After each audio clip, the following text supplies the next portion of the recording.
Hello, friends, and welcome to Mrs. Karnes and me. We're a part-time travel couple from Southeast Missouri, and we're so glad that you're tagging along today as we experience country number 35, Norway.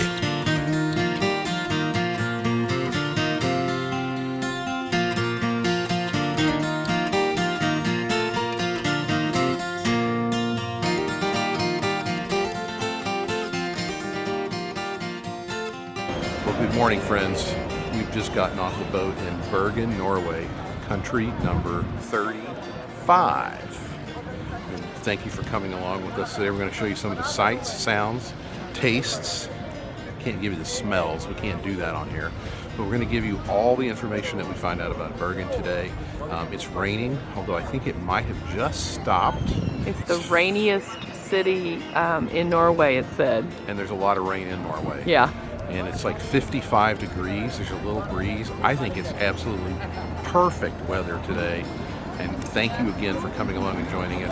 Country number 35 for Mrs. Karnes and me. Do you know how you can tell when it's a good day? What? She's wearing the hat. She only wears this hat when we're on vacation in the rain. Look, she's got it on. And look, so now we have three different contrasts of blue, blue, and look at her eyes. It's three different blues. It's mesmerizing. Okay. Is that what it is? It's mesmerizing.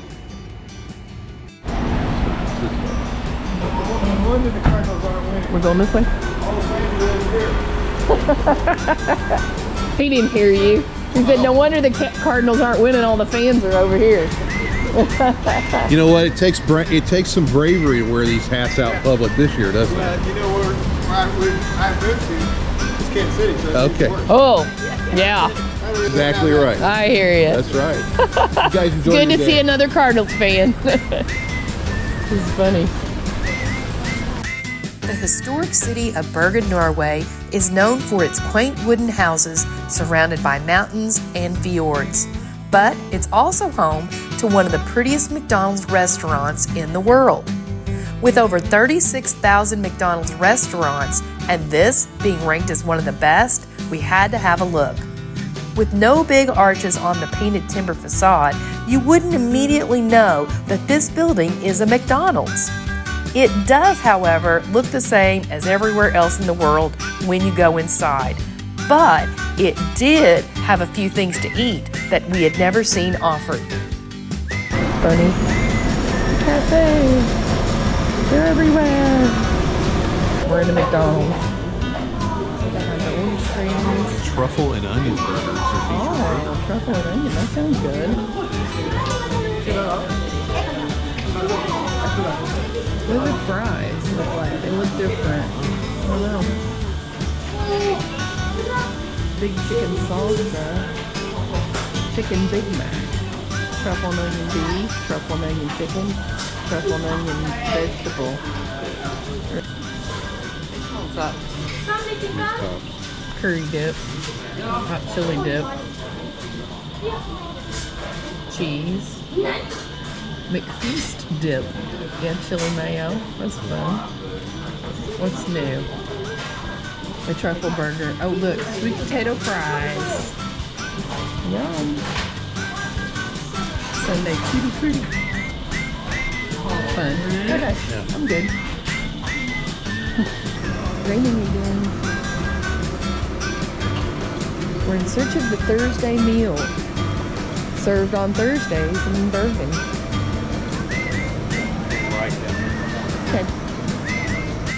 Tradition in Norway says that Thursday is a big shopping day. Stores are open until 6 or 7 o'clock instead of closing at the usual 4. To attract hungry shoppers into restaurants, they would make raspballer, a cheap, tasty, satisfying food made from grated potato and mixed with barley, shaped into a ball and deep fried. This became known as the Thursday meal, and since we're here on a Thursday, we thought we would give it a try.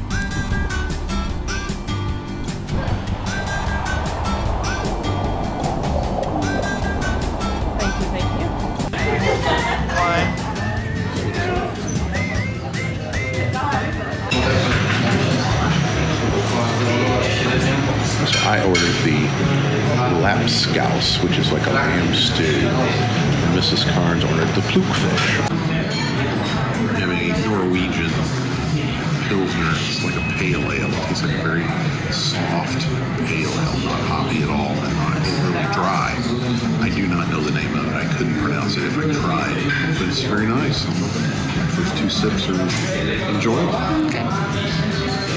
There's a raging debate about whose dish was better. I think mine was. And I thought mine was. And you were obviously incorrect for the first time in your life. Obviously. You like yours? I did. It was almost like mashed potatoes, mashed potatoes and fish, sort of into a mash, right? Yeah. This is a cool place. Very authentic. I think we're the only Americans in the place. So we just finished up lunch at Pingvinen. We were trying to get ourselves the Thursday dish. Forget the name. Mrs. Karnes will put it right down here. But they only serve that in the winter, actually, evidently at the restaurants in Bergen. But we ended up having a couple of wonderful lunches. I had the lamb stew. Mrs. Karnes had the plukfish, which was like a fish and potato mash. They both came with a little bit of a little thin cracker flatbread that had melted butter on it. So that was their traditional bread in Norway. The traditional Norwegian We would bread. not call that bread. We would call that a cracker. But it was good. very good cracker. I will say that. And so the food was a bit... it was really heavy. It was very heavy. It was a little plain. We put a little salt and pepper on it. Good. But it was wonderful. The people were in there. This place was very authentic. I think we were the only American tourists in this place. So we were had ourselves a little lunch. We're going to finish up and continue our walking around Bergen.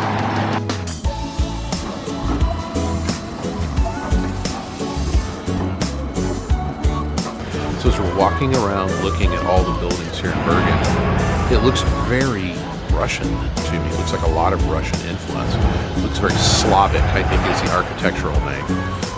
There's also the Russian revival kind of architecture, but there's a lot of ties between the folks in Norway and the folks in Russia.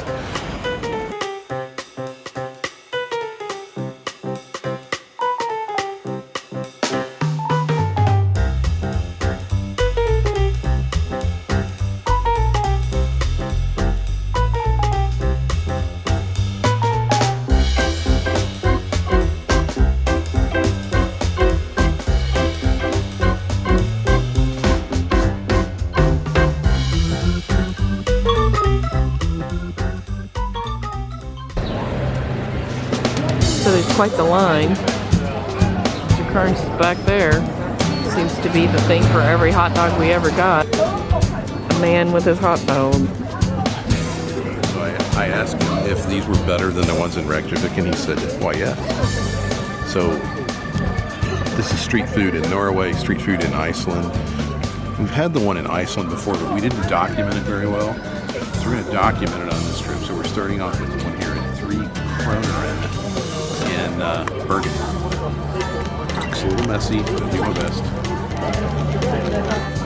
So this is the reindeer sausage with lingonberry sauce, mustard, and crunchy onions. And it's sweet. It's got that sweetness from that berry sauce. The lingonberry, the red. Looks good.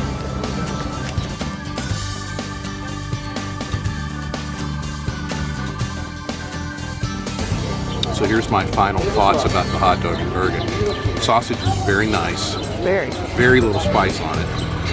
Strong casing, nicely done sausage. The lingonberry overpowers the mustard. Yeah, definitely. The fried onions give it a little texture and a little crisp. The Reykjavik dog has fried onions on it also, but it doesn't have that sweet sauce. It has like a mustard and a marmalade sauce on it. I wish it had a little more spice, a little more heat. The snap of the sausage skin was really good. Snap, they get 100 on the Yeah, snap. the snap was good. Well prepared. But all in all, it was a cool experience, and if you come to Bergen, you you should definitely get the hot dog. Definitely. And this is a Starbucks. This is a Starbucks in Bergen, looks like.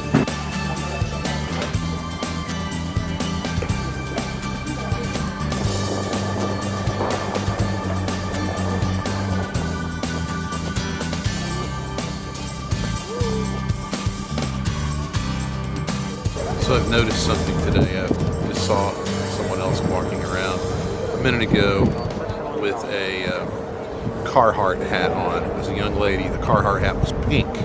It's about the fifth or sixth different, and she was from Italy. Fifth or sixth different time today I've seen someone wearing Carhartt. My dad wore Carhartt for 25 years when he worked in the coal mines. Brown. There was nothing glamorous about it. I think he's probably giggling out loud that all these people across the world are wearing Carhartt like it's some cool clothing company. This is the little market we walked through earlier and had some of the reindeer, the whale, and the moose jerky. So all kinds of opportunities to try cool and unique Norwegian foods through this little market here. It's kind of cool.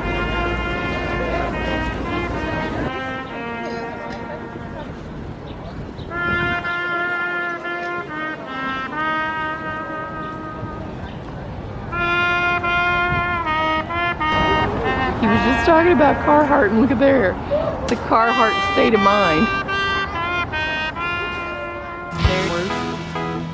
I don't know what that is. It's something.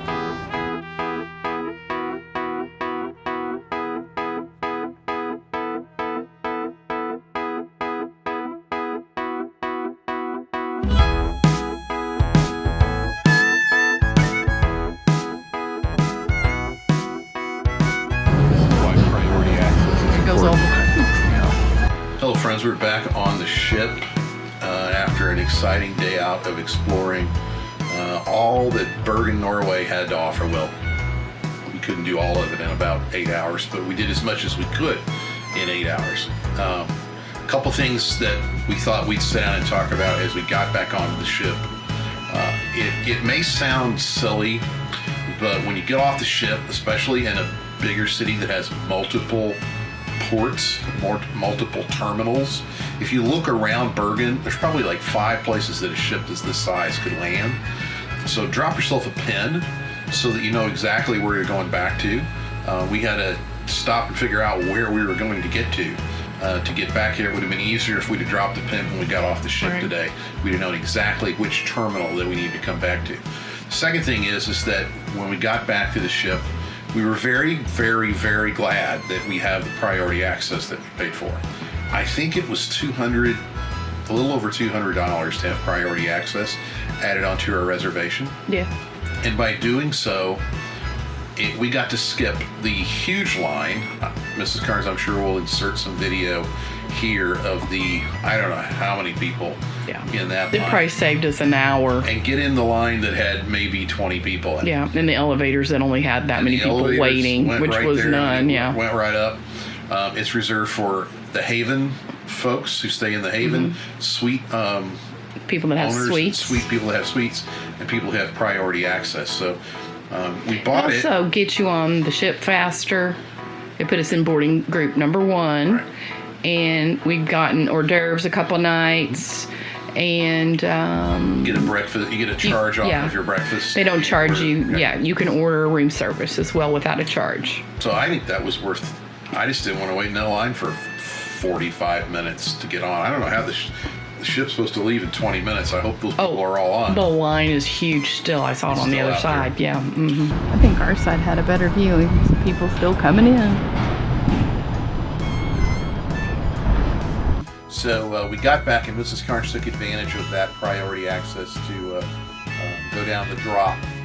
So I'm going to leave you here, and I'm going to let you see what she experienced going down the drop on the Norwegian Prima. Thank you for tuning in to Mrs. Karnes and me. Oh, and she got me a little drink when I got back on the ship too, just to sort of ease me back into ship life. To go down that. We're gonna go up there. I'm gonna go down that. going out to go down the slide. So here we go. Going down the slide on the Prima.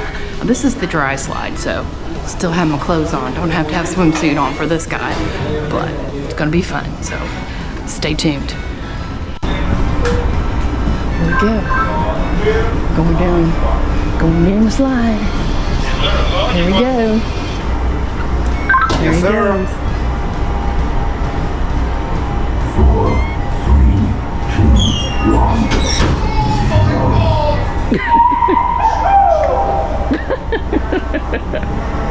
I can do it. There she goes in. She's actually going down the slide. I see her. Closing the lid. 4, 3, 2, 1. There she goes. There she goes. She was waving when she went by.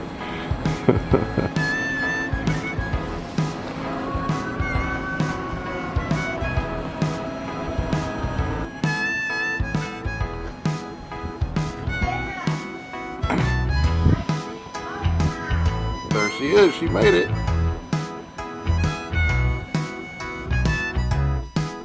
I did it. Thank you so much for tuning in to Mrs. Karnes and me. Please take a minute and click that subscribe button for more Norwegian adventures. Until we meet again, skål.